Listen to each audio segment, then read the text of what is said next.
বহুতেই ভাবে যে আমি পাহাৰবিলাক ফুৰিব আহোঁ, ধুনীয়া ধুনীয়া জেগাত আহোঁ, বহুত এনজয় কৰে, এনজয় কৰোঁ, কিন্তু তাৰ মাজতে কষ্ট আৰু এই ইয়াত যে ৰাস্তাবিলাক এনেকুৱাকৈ খহি থাকে তেতিয়া আৰু কষ্ট হৈ যায় এইবিলাক।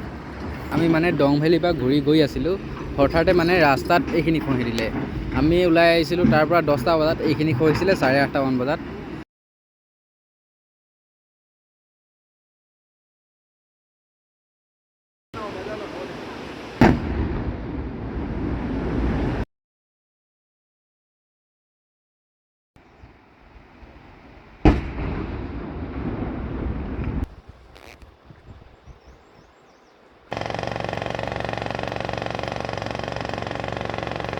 আজি ফচি গ'লোঁ বে, এতিয়া কি কৰোঁ?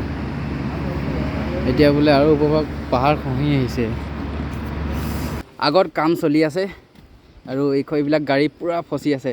আমাৰ বাইকো বহুত ফচি আছে, এইবিলাক চাওক, এইবিলাক বাইক এই আগলৈকে বাইক আছে।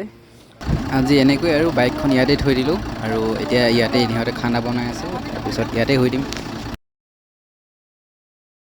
আজি আমাৰ ইয়াত 3 নম্বৰ দিন। আজি থাকিলোঁ আমি ট্ৰাকত, এতিয়া বসন্ত এতিয়া শুই উঠিছে, ইয়াত হ'লোঁ, ইয়াত JCB-খনৰ তলত টেণ্ট লগাই দিলোঁ।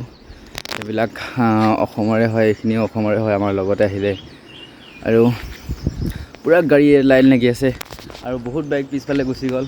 এতিয়া 4টামান বাজিছে চাগে। আৰু এই JCB-খন 3টা বজাৰ পৰা কাম লাগি আছে, এইখন যিখন কাম লাগি আছে ন এতিয়া।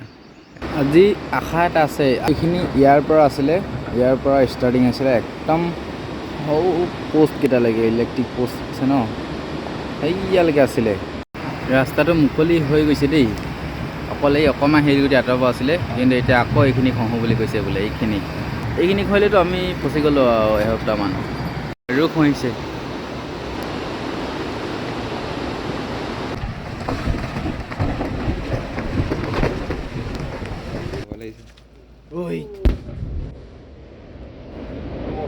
গোটেই হিল পৰি গ'ল। 3 দিনৰ পাছত মানে যাবলৈ পাইছোঁ, পূৰা ফূৰ্তি। এতিয়া মই প্ৰথম গৈছোঁ, তাৰপিছত পিছফালে গাড়ীখিনি গৈছে।